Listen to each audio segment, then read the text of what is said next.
Alright, Alico 3 here. Today's going to be a retro box break. The box of choice is a 1999 Topps Finest. Awesome product from back in the day. Solid rookie class too. A little bit under the radar.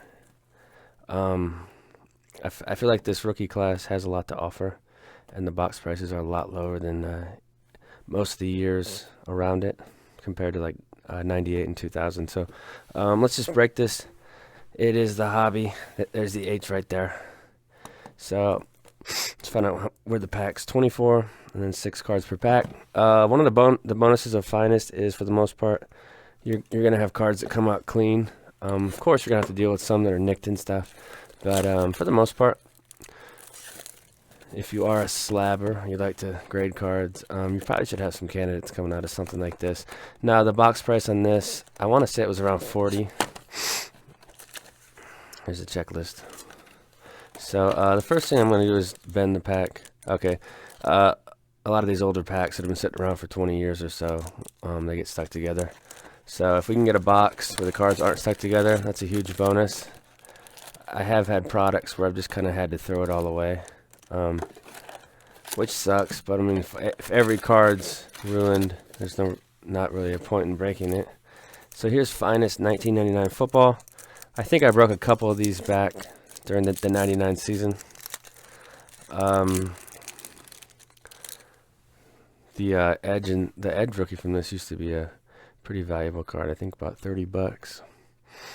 So I guess every single card has the protective peel on there, so you're going to have a lot of cards just in great condition. It just helps with scratching. It's actually not a bad concept. And then this is, I'm not going to call it an insert. It's just kind of like part of the base set. But it's called a gem. So it's a Gems of Curtis Martin. So I'll probably put the base in the store. So if anybody sees a player that they collect or something, most of these will be in the bargain bin, which most of them will be for 50 cents. Here's something numbered off the bat. This is a Falk. He's still suspended from NFL Network. He said some things he shouldn't to a woman. I actually liked him when he was on there. He had a lot of good insight, and of course, he was a fantastic player. But you gotta behave too. Here's a Michael Cloud. I remember when we drafted him. I didn't really know why we drafted him, but Michael Cloud, he didn't ever do much for us. 99 was around the time we had like Donnell Bennett. Kimball Anders was on our team, just throwing out random Chiefs running backs. So you don't get a rookie a pack. I don't know how many you get per box. Probably like 5 or something. There's an all-stop. Does anybody know if he has a chance at the Hall of Fame? I mean, I know his numbers are not Hall of Fame worthy, but he was a good player. Here's another subset, Sensations of Fred Taylor. He doesn't get enough respect in the hobby, but pretty common for tailbacks to not get respect. Here's a Tony Gonzalez. That'll look good in a binder.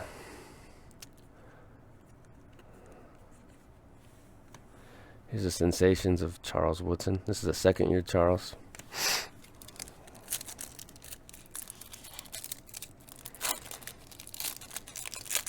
Got a Ricky back here. That's something I would definitely slab. It's got some type of dual card here.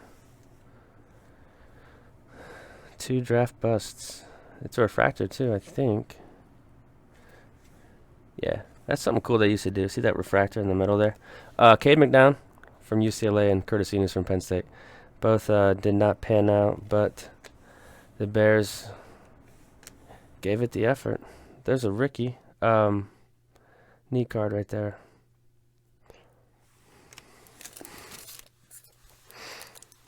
So the top rookies from the class. Javon Curse, Ricky, McNabb, Culpepper, Edge, Torrey Holt, Champ. Here's a Culpepper. He had a great start to his career, but as soon as he left, there's a Priest second year.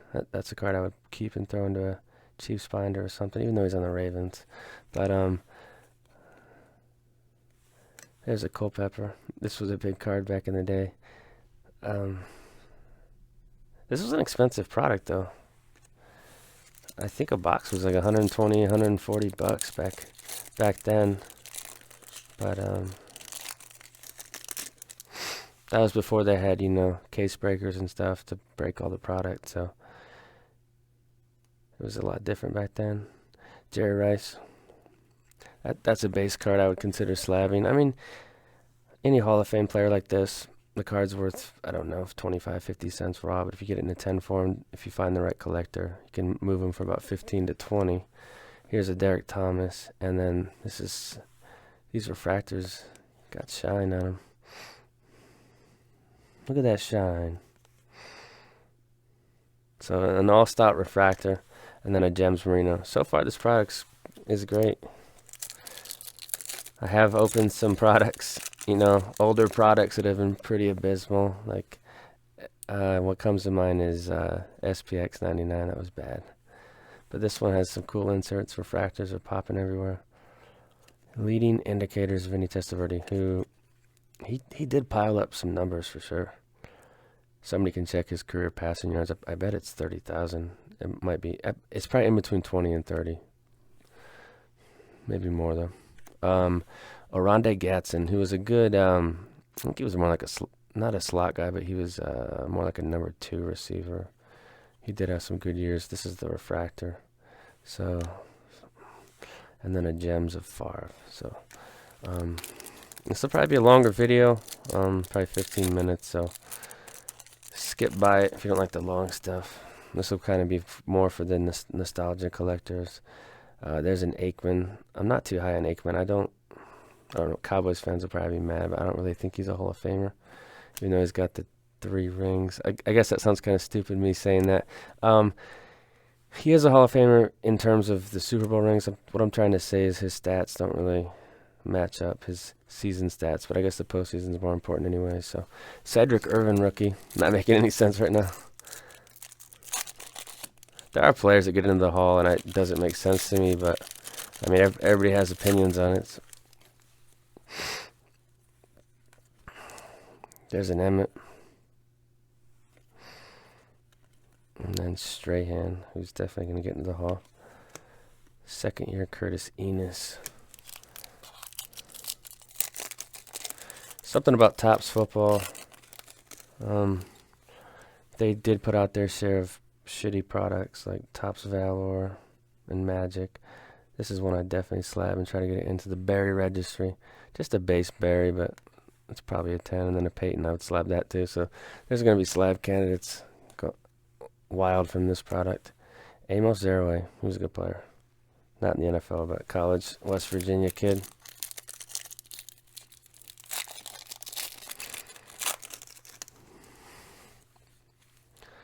Jermaine Lewis, I think he had a big game in the Super Bowl when they beat the Giants back in the 2000 season. The game was played in 2001.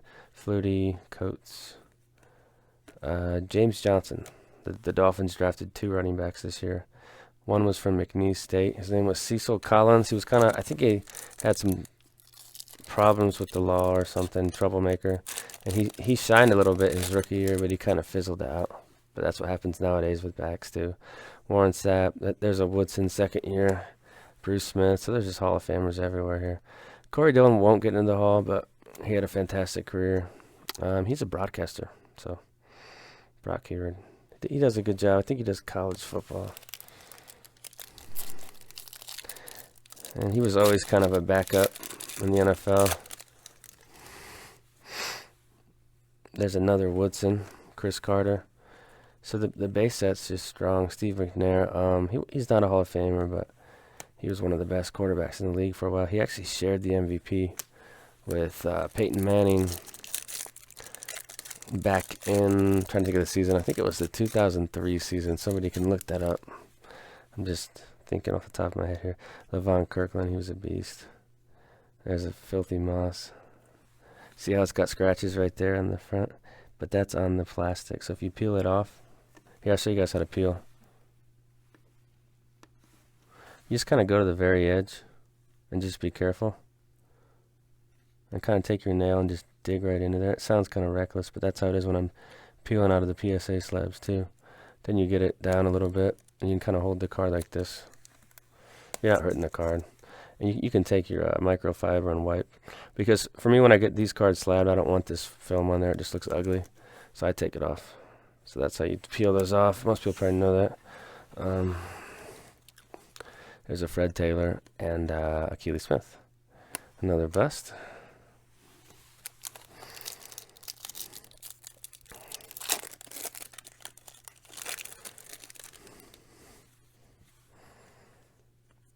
There's a Steve Young. That's a neat one. Main Attractions Refractor of McNair and Culpepper. Cool card. And then Chris Claiborne. These cards are just timeless.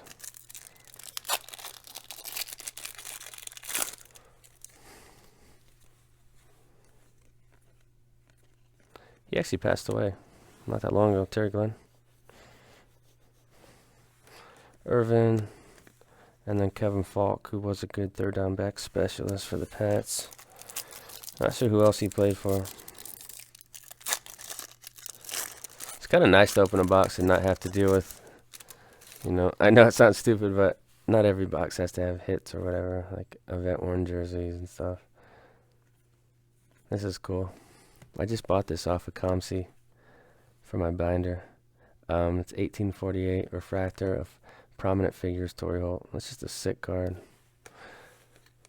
Ty Detmer, he set the record. 7 picks in a game. Nathan Peterman, he would have had it this last season, but they pulled him. Didn't he have 6 in 1/2? It was 5 or 6.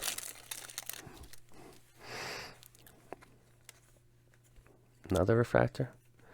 This is a Prominent Figures, Jimmy Smith, who had some kind of eye condition that was hurting him through the early part of his career, and then he got it fixed, and that's when he took off with Keenan McCardell. And here's Rob Conrad, the fullback. He was a pretty high pick. I think he went to Purdue.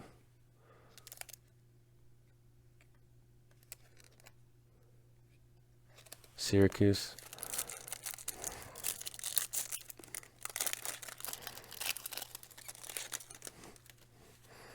That's sick. That's something I would slab. The Ray Lewis. There's a Falk base. First year on the Rams. I think that's superimposed, but they did a great job. He got traded to the Rams when they drafted Edge in that draft. That one's nicked on the top right, but that's like the only card I've seen in this whole box that's had any issues.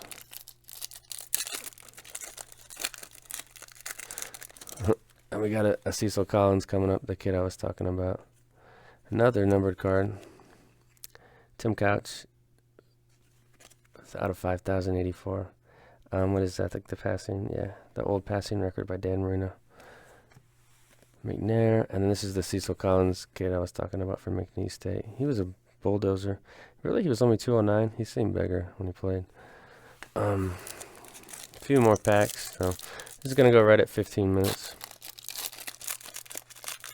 There we go. We got an Edge. There's a Brett Favre. Look how cool that card is. Just looks great. The photography. The back photo. I don't know. It seems like cards were just nicer back then. So there's an Edge. He will get in eventually, I'm thinking.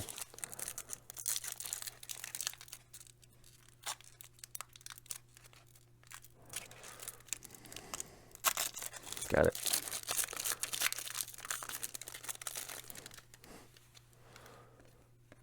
Marino.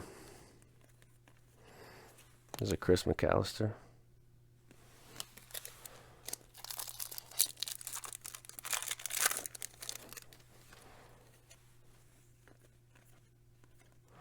And we're going to wrap up with an Eddie George Gems card. So overall, I thought that box was really good. What did you guys think? I know there's a Johnny Morton base. So tons of base. There's the base stack. The rookie stack. Numbered cards, gems and sensations, and these are just kind of base cards I put aside to try to slab. So that's it. Later.